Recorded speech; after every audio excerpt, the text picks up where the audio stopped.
आइए dear students, आज हम लोग शुरू करते हैं मैथमेटिक्स एनसीईआरटी के सेकेंड लेसन, जिसका नाम होगा प्रतिलोम त्रिकोणमितीय फलन, इनवर्स ट्रिग्नोमेट्रिक फंक्शन। जैसा कि आप लोग को मैट्रिक्स और डिटर्मिनेंट पढ़ा दिया गया है, उसके बाद से हम लोग आज पढ़ेंगे मैथमेटिक्स का सेकेंड लेसन, जिसका नाम है इनवर्स ट्रिग्नोमेट्रिक फंक्शंस। लेसन 2 होगा एनसीईआरटी का, जिसका नाम होगा इनवर्स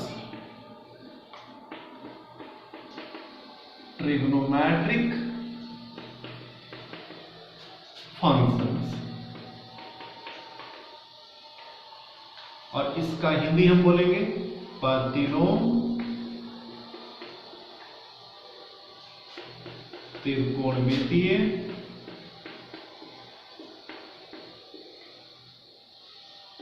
फलन। तो जैसा कि 11th क्लास में आपने ट्रिग्नोमेट्रिक पढ़ा हुआ है, वहां पर हम लिखवाया गया था, बताया भी गया था ट्रिग्नोमेट्रिक फंक्शंस। लेकिन यहाँ पर 12th क्लास में आपको प्रतिलोम त्रिकोणमितीय फलन पढ़ना है, इनवर्स ट्रिग्नोमेट्रिक फंक्शंस पढ़वा है। 11th क्लास में आपने त्रिकोणमितीय फलन यानी ट्रिग्नोमेट्रिक फंक्शन के रूप में आपने साइन एक्स के बारे में, कॉस एक्स के बारे में, टेन एक्स के बारे में, कोसेक एक्स के बारे में, सेक एक्स के बारे में और कॉट एक्स के बारे में अध्ययन किया हुआ है। लेकिन 12th क्लास में हम लोग इनवर्स ट्रिग्नोमेट्रिक फंक्शन पढ़ रहे हैं। तो इनवर्स का मतलब आप ज्यादा ना समझे, मतलब इसका प्रतिलोम, प्रतिलोम मतलब होता है उल्टा, इनवर्स। तो साइन एक्स का यहाँ पर इनवर्स क्या होगा, साइन और इसके पावर -1 एक्स ऐसे लिखेंगे, इसको बोलेंगे साइन इनवर्स एक्स, और यही बन गया प्रतिलोम त्रिकोणमितीय फलन। उसी तरह से कॉस एक्स का क्या होगा, तो कॉस इनवर्स एक्स होगा। टेन का क्या होगा, समझ गए होंगे, टेन इनवर्स एक्स होगा।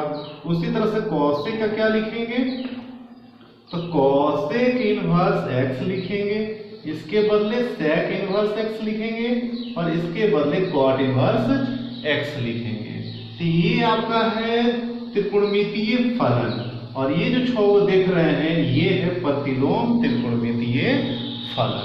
तो हम लोग को 12th क्लास में ये पढ़ना है, लेकिन इसको पढ़ने के लिए हमें इसकी भी जरूरत पड़ेगी। बहुत सारे 11th क्लास में जो आपको ट्रिग्नोमेट्रिक फंक्शन से रिलेटेड आइडेंटिटी बताया गया है, फार्मूला बताया गया है, वो सारे फार्मूला का तो यूज इसमें होगा ही होगा। इसके अलावा जो आप 11th क्लास में और 10th स्टैंडर्ड में भी आप इसके लिए एक टेबल पढ़े थे, जिसका वैल्यू आपने निकालना सीखा था, कि जैसे साइन 30 का वैल्यू क्या होगा, साइन 45 का वैल्यू क्या होगा। इस सब की भी जरूरत इसमें पढ़ने वाली है, तो हम लोग इसके बारे में अध्ययन करने वाले हैं, है ना। अब आपसे कोई पूछे कि इसका डेफिनेशंस क्या होगा, परिभाषा क्या होगा, तो जानिए। जब कोई, सबसे पहले तो प्रतिलोम फलन जानते हैं किसे कहते हैं, तो जब कोई फलन एकैकिक आच्छादक फलन होता है उसी को प्रतिलोम फलन कहा जाता है, उसी को प्रतिलोम फलन कहा जाता है। जब कोई फलन एकैकिक आच्छादक होता है तो उसके व्युत्क्रम को, जब कोई फलन एकैकिक आच्छादक होता है उसके व्युत्क्रम को प्रतिलोम फलन कहा जाता है। तो उसी तरह से हम प्रतिलोम त्रिकोणमितीय फलन का परिभाषा देंगे। जब कोई त्रिकोणमितीय फलन के व्युत्क्रम को, किसी त्रिकोणमितीय फलन के व्युत्क्रम को ही प्रतिलोम त्रिकोणमितीय फलन कहा जाता है, और इसे हम क्रमशः sine inverse x, cos inverse x, tan inverse x, cosec inverse x, sec inverse x और कॉट इनवर्स एक्स बोलेंगे, और ये सारा होगा आपका प्रतिलोम त्रिकोणमितीय फलन होगा, है ना। आइए थोड़ा सा तो परिभाषा के रूप में आप लिख सकते हैं कि प्रतिलोम त्रिकोणमितीय फलन किसे कहते हैं, तो आप आसानी से अपने कॉपी में नोट करेंगे कि त्रिकोणमितीय फलन के व्युत्क्रम को प्रतिलोम त्रिकोणमितीय फलन कहा जाता है। सिंपल तरीका से आप लिख सकते हैं कि त्रिकोणमितीय फलन के व्युत्क्रम को प्रतिलोम त्रिकोणमितीय फलन कहा जाता है और इसे क्रमशः सूचित किया जाता है sign inverse x, cos inverse x, tan inverse x, इसी प्रकार से और 3 वो हो जाएगा, है ना। अब देखिए इसको समझे थोड़ा सा और अच्छा से। जैसे यहां पर साइन एक्स बराबर वाई लिख दिया जाए कि साइन एक्स बराबर वाई है, तब यहां पर एक्स इसको लिखा जा सकता है ऐसे, हालांकि वाई बाई साइन इसको लिखा जा सकता है, साइन लिखा जा सकता है वाई बाई साइन। हालांकि ये समझाने के लिए आपको बताया जा रहा है, ऐसा किताब में आपको देखने को नहीं मिलेगा क्योंकि इनटू के फॉर्म में नहीं होता है, इनटू के फॉर्म में नहीं होता है, इसलिए हम इसको बट्टे के रूप में इधर नहीं ले जा सकते हैं, लेकिन बस समझाने के लिए ऐसा यूज हम कर रहे हैं।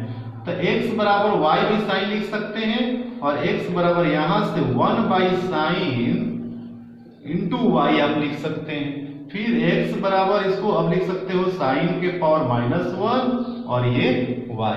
अब यहाँ पर जो राशि आई आपकी ये वाली, यही आपकी कहलाती है प्रतिलोम त्रिकोणमितीय फलन, प्रतिलोम त्रिकोणमितीय फलन, है ना। तो इसी प्रकार से बाकी, जैसे 1 नंबर ये हो गया, तो बाकी उसी तरह से अगर आपको cos x बराबर y लिखा गया है तो इसका प्रतिलोम त्रिकोणमितीय फलन क्या होगा, तो x बराबर हो जाएगा cos इनवर्स y। उसी तरह से आपका tan का हो जाएगा, tan x बराबर y लिखा हुआ है तो x बराबर आप लिखेंगे tan इनवर्स y। उसी तरह से आप और भी लिखेंगे, जैसे cot का ही कह दीजिए, cot x बराबर y लिखा गया है तो यहां से x बराबर लिख सकते हैं cot इनवर्स y। उसी तरह से आपको अगर sec x बराबर y लिख दिया गया तो आप x बराबर सिंपल लिख सकते हो sec इनवर्स y।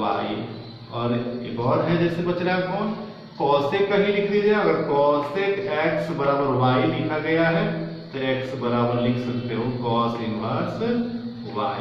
तो यही 6 गो आपका क्या है, प्रतिलोम त्रिकोणमितीय फलन है।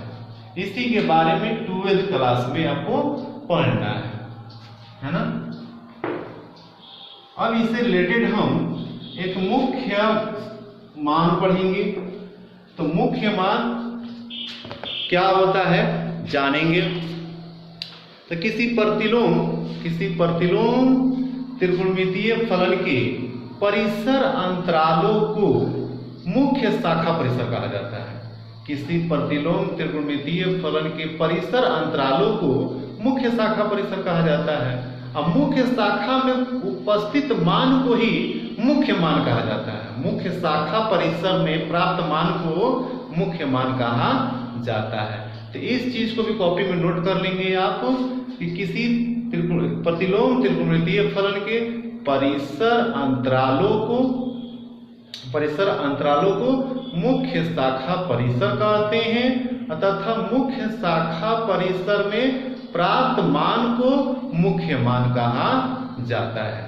अब आइए हम एक टेबल बनाते हैं और उस टेबल के तहत प्रत्येक प्रतिलोम त्रिकोणमितीय फलन का परिसर और उसका प्रांत इस टेबल में जानेंगे और उसी की सहायता से हम किसी त्रिकोणमितीय प्रतिलोम फलन का मुख्य मान प्राप्त करेंगे। तो आइए एक टेबल बनाते हैं। तो एक यहाँ पर टेबल बना हुआ है और ये यहाँ पर फलन प्रतिलोम त्रिकोणमितीय फलन दिया गया है और ये प्रांत रहा और ये परिसर रहा। तो साइन इनवर्स का प्रांत जो होगा वो -1 से लेकर 1 होगा और इसका जो परिसर होगा -π/2 से लेकर π/2 तक होगा। और उसी तरह से cos इनवर्स का जो प्रांत होगा यानी डोमेन होगा वो -1 से लेकर 1 तक होगा और इसकी जो परिसर होगी -π/2 से लेकर के π/2 तक होगी। उसी तरह से आपका tan इनवर्स का जो प्रांत होगा डोमेन होगा वो ऑल रियल नंबर होगा और इसकी जो परिसर होगी -π/2 से π/2 होगा, है ना। उसी तरह से cosec इनवर्स का जो प्रांत होगा ऑल रियल नंबर होगा बट -1 से 1 की वैल्यू को छोड़ करके, है ना, यानी all real number except of -1 to 1। और इसकी जो डोमेन होगी -π/2 से लेकर π/2 होगा, बशर्ते 0 को छोड़ करके। उसी तरह से सेक इनवर्स का आपका प्रांत हो जाएगा all real number but except of -1 to 1, और उसकी परिसर हो जाएगी 0 से π, और किसको छोड़ करके, π/2 को छोड़ करके। उसी तरह से कॉट इनवर्स यानी उसका भी होगा रियल नंबर 0 से π। लेकिन इन छेद प्रतिलोम त्रिकोणमितीय फल में सबसे जो इम्पोर्टेंट चीज है वो आपका 3 ही है, साइन का और कॉस का और टेन का। ये 3 आप याद रखते हैं तो बाकी ये 3 याद रखते हैं तो और 3 को मतलब नहीं भी याद रखते हैं तो आपका काम चल जाएगा।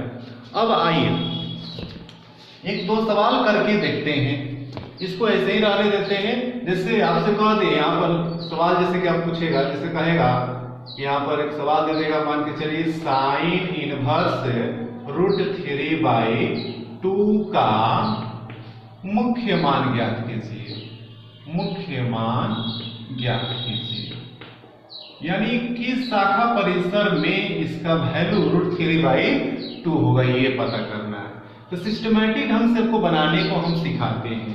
सबसे पहले जो भी सवाल दिया हुआ है, जैसे इसको एग्जांपल के रूप में मान लें और ये सॉल्यूशन पे चलते हैं।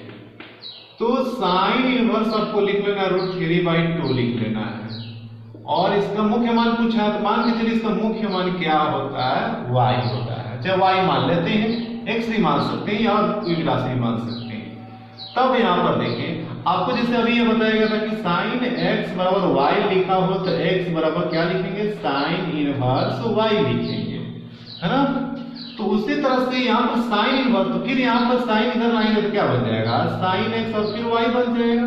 तो उसी तरह से ये साइन इनवर्स बना होगा, तो अब जब इधर साइन वही रहा होगा तो साइन इनवर्स को थोड़ा सा उधर भेज दिया जाए, तो यहाँ पर √3/2 बराबर मिलेगा साइन y मिलेगा। क्या मिलेगा बाबू, √3/2 बराबर साइन y मिलेगा।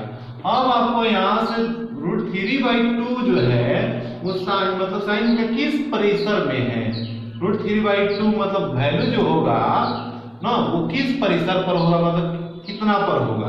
तो √3/2 किस पर होगा बाबू, साइन और 60 डिग्री पर होगा।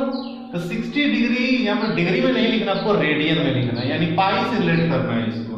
तो पाई में कितना डिग्री पर लिख सकते हैं, π/3 लिख सकते हैं, इधर साइन y। अब कंपेयर किया जाए तो साइन से यहाँ पर कैंसिल होगा, y बराबर क्या होगा, π/3 होगा। y ही मुख्य मान माना गया था तो यहाँ पर y बराबर आपका निकल के आ गया कि π/3 होगा। तो यही आपका क्या हो जाएगा बाबू, आंसर हो जाएगा। हमको लगता है कि आपको समझ में ये बात आ गई है। एक दो और एग्जांपल कर लेते हैं तब शायद समझ में आपको और अच्छे से आ जाए। एक और सवाल करते हैं, जैसे मान के चलो आप एग्जांपल में कह दे cos लिख दे यहाँ पे और 1/√2 लिख दे, और कहे कि इसका मुख्य मान बताइए, cos इनवर्स 1/√2 का मुख्य मान ज्ञात करें, है ना। तो देखिए कैसे बनाएंगे, यानी सिंपल, बहुत सिंपल तरीका से समझने की कोशिश करें। तो आपको बस cos इनवर्स 1/√2 दिया हुआ है, तो 1/√2 किस रेडियन और किस डिग्री पर होगा, तो 1/√2 तो 45 डिग्री पर होगा, और 45 cos इनवर्स का जो रेंज है वो -π/2 से π/2 है, तो उसके बीच में 45 तो आ ही जाएगा ना। 45 का आने का मतलब π/4 इसके बीच में आ रहा है, तो π/4 जब इसके बीच में आ रहा है आपका आंसर करेक्ट है और आंसर वही होगा। इसका शॉर्टकट डायरेक्ट आंसर देखा जाए तो π/4 होगा, क्योंकि 45 डिग्री पर होता है 1/√2। लेकिन आपको सिस्टमैटिक ढंग से बनाना है तो आप क्या लिखेंगे, cos इनवर्स 1/√2 और इसको मान लेंगे किसके बराबर, y के बराबर। तब आप ये cos इनवर्स उधर जाएगा तो इधर बचेगा 1/√2 और ये हो जाएगा cos y। अब 1/√2 cos में कितना डिग्री पर, तो 45 डिग्री पर, तो cos और 45 के बदले लिख देंगे π/4, क्योंकि पाई में 180 डिग्री होता है, 4 से भाग देंगे तो 45 आएगा। और तब लिख देंगे cos y, इतना के बदले cos पाई बाई 4 लिख दिया गया और ये cos y लिख दिया गया, cos से यहाँ पर कैंसिल, तो पाई बाई 4 बराबर y हो जाएगा। और y ही माना गया था इसका मुख्य मान, इसलिए इसका मुख्य मान क्या हो जाएगा, पाई बाई 4 हो जाएगा। इसी तरह से आपको सवाल और दिया जा सकता है। एक और सवाल देख लेते हैं, जैसे साइन इनवर्स माइनस 1/√2 दे दे, का मुख्य मान बताइए, का मुख्य मान बताएं, तब क्या होगा। अभी हम मान के लिए माइनस कर दिया है तो कोई दिक्कत नहीं है, सोल्यूशन पे जाएंगे और यहां पर लिख लेंगे साइन इनवर्स माइनस 1/√2 और इसका मुख्य मान नहीं पता है तो मान लेते हैं फिलहाल क्या है, y है। तब साइन उधर जाएगा बाबू, तो माइनस इधर 1/√2 और इधर साइन y लिखेंगे, क्या लिखेंगे, साइन लिखेंगे। और यहां पर देखिए अब हम इसकी परिसर की बात करेंगे तो साइन इनवर्स का जो परिसर था वो -π/2 से लेकर के π/2 था, इसी के बीच में ये मान पता करना है। तो देखिए तो हम इसको लिख सकते हैं साइन -π/4 लिख सकते हैं। और क्यों लिख सकते हैं, फिर यहाँ पर पहले माइनस दिया हुआ था तो हम चूंकि जानते हैं कि साइन माइनस थीटा बराबर क्या होता है, माइनस साइन थीटा होता है, तो उसी तरह से माइनस भी बाहर आ जाएगा, साइन π/4 का मान 1/√2 भी हो जाएगा, तो ऐसे लिखा जा सकता है। और फिर इधर साइन y और साइन साइन कैंसिल, तो y बराबर -π/4 और -π/4 को देखें तो साइन के लिए -π/2 से π/2 के बीच में प्राप्त होता है, इसलिए इसका मुख्य मान क्या है, -π/4, तो यही आंसर हो जाएगा। तो मुझे लगता है कि आपको ये चीज समझ में आ गया है। फिर आगे हम अगले वीडियो में आएंगे तो एक्सरसाइज के सारे सवाल बनाएंगे। जितना पढ़ाया गया है, जो भी परिभाषा बताया गया है, उसको कॉपी में क्या करें, आप नोट कर लें। फिर मिलते हैं आपसे नेक्स्ट वीडियो में। थैंक यू, धन्यवाद।